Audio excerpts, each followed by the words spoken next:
Several times over the course of my career, I felt the call.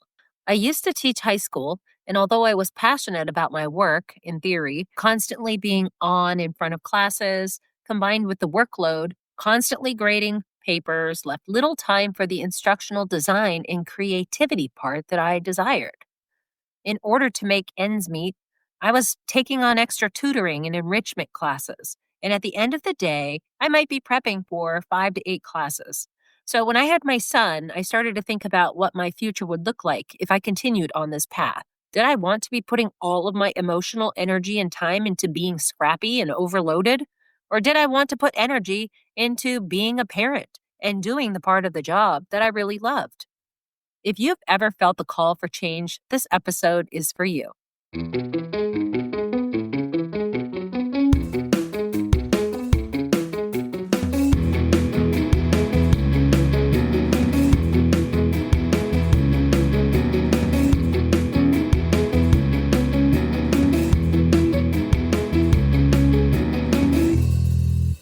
Welcome to The Bold Life, your weekly boost of confidence, clarity, and courage for women done playing small.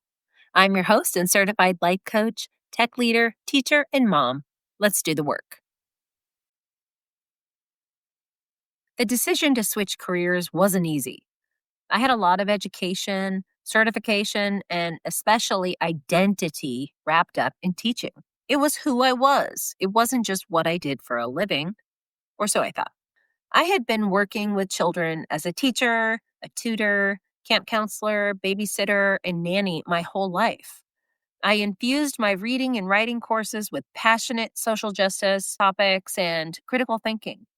I really enjoyed poring over teaching books, staying up on the latest psychology around how best to reach learners. But I also knew I needed more. I needed something different. I needed higher pay. I needed to take back my evening hours, and I couldn't stop that nagging voice in my head calling for me to change. So the idea of applying for jobs in the tech world seemed bananas. It brought up a lot of apprehension. Would I be able to break into the tech world as an instructional designer with only my academic teaching experience? I doubted it. What if no one wanted to hire me? How would I prove my credibility if I didn't have the right experience?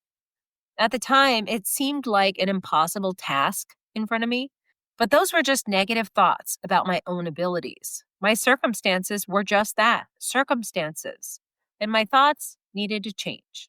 I started to think about future me, the one with a tech job, the great hours, not nighttime hours. What would she do? What would she have on her resume? What experience would she already have? And I set out to become that person. But first, I just needed to put myself out there.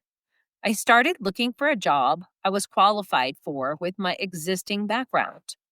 So, a stretch goal type of job, if you will. What I found was a summer contract role in digital publishing for education. The job required me to use my teaching experience to develop teaching content for a digital curriculum. This was literally the first digital curriculum I had heard of being created for kids, and it would be consumed on iPads. Cool stuff, huh? I'd always wanted to work in publishing. I dreamed of working for Scholastic magazine. You know, the book orders we used to get in school? I loved them.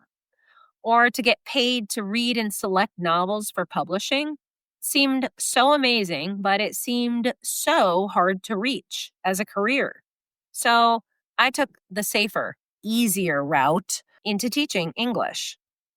Are you starting to hear a pattern of how limited my thinking used to be? Well, no more. I took a bold leap. I applied for this digital editor role, and lo and behold, I got it. So now I was in the hot seat. Was I really going to quit teaching after almost 8 years to jump into this new life? Hell no. I had taken the first steps, gotten the job, and now I had a big decision to make. Luckily, I'm quite resourceful. So since I was off teaching for the summer, I had the opportunity to get acclimated in this new role.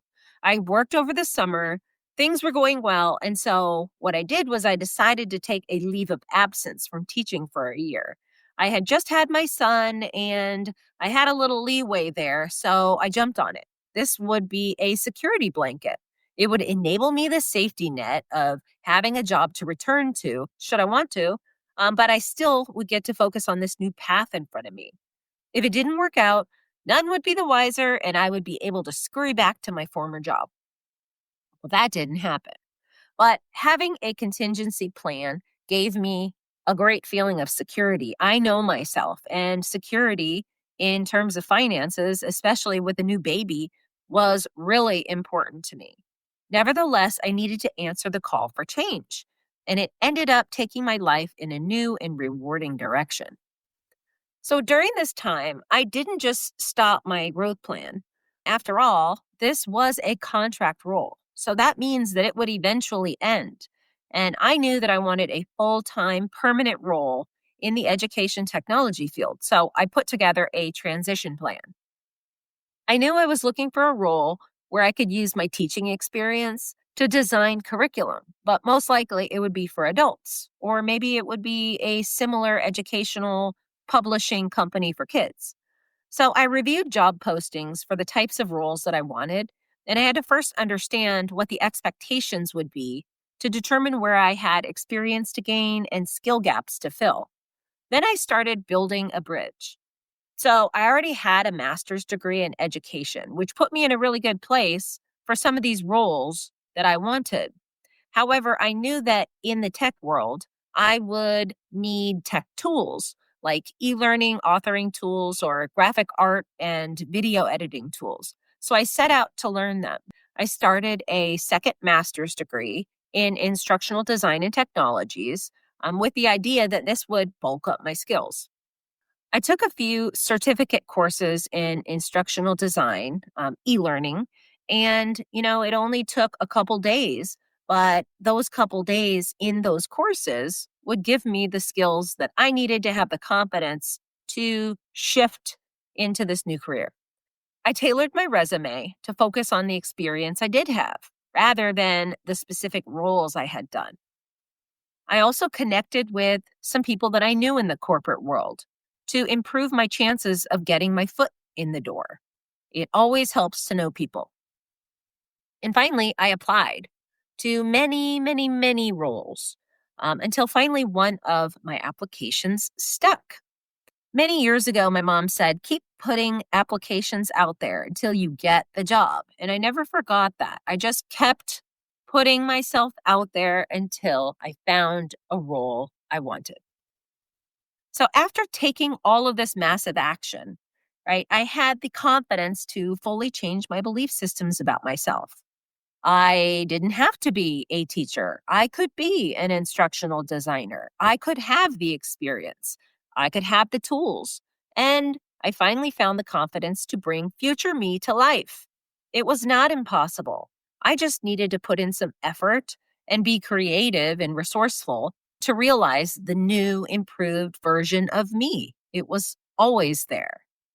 That was 12 years ago. And since then, I've never stopped expanding my experience, my tool set, my leadership, my self image, my beliefs to become the leader I am today. I get to help other women transform their lives. I get to create visionary educational products. I get to talk with other people who care deeply about education. And I get to lead others to develop themselves to reach their goals every day. And all of this future me, who is my present me, is because I answered that initial call for change. So I want you to think about, where in your life are you being called to make a change? So many of us take the easy path or the unobstructed path or the obvious path. It's what we're expected to do. It's what we've always done. We think it's who we are, right? It's almost like living on autopilot.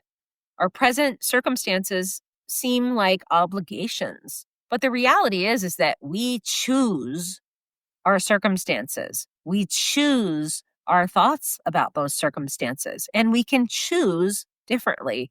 We don't need to box ourselves in by the limitations that we put on ourselves. So, what's the worst that could happen if you started something new? If you made a big change, if you made little changes? What if you just applied for that stretch goal job? Who knows? It might work out for you. So, my advice is start small. You don't have to take a flying leap. So, calm down, but you can try something new or different. You might like it. Take a class, start a hobby, apply for a new job, something to start the process of growth and development. Just take a look at the job boards. How can it hurt? You have to figure out what you really want and what is worth going after. What does a future you look and act like? What experiences does she have under her belt? What do you really envision your life to look like in 5 to 10 years if you really let yourself dream big? Is it a lot different from your current life? If so, you've got some thinking to do. Once you figure out what you're being called to do, put together an action plan. List out everything you need to do if you want to realize your goals. Prioritize. Put them in order. Figure out who can help you. At the end of the day, you have to ask yourself, what are you willing to change?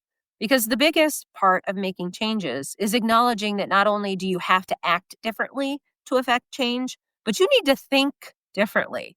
You have to change your old ways of thinking, your old limitations about yourself. So try starting with I can. I can switch careers may not seem so easy to digest at first. I know it wasn't for me. But how about I can take a class? I can research job ads to see where I need help in developing more skills. I can reach out to my network to find out about opportunities. I can reach out to a coach or maybe somebody who has made a change before that you already know. I can see myself in a different job. I can live differently. Open up the doors to think about what you can do to get towards your goals. And finally, look at the life ahead of you.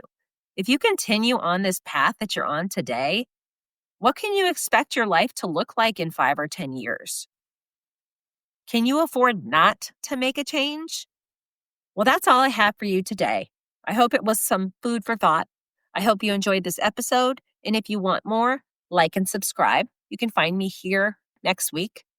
If you would like some help to answer a call for change in your life, reach out to me at theboldlife.coach. I'm happy to help.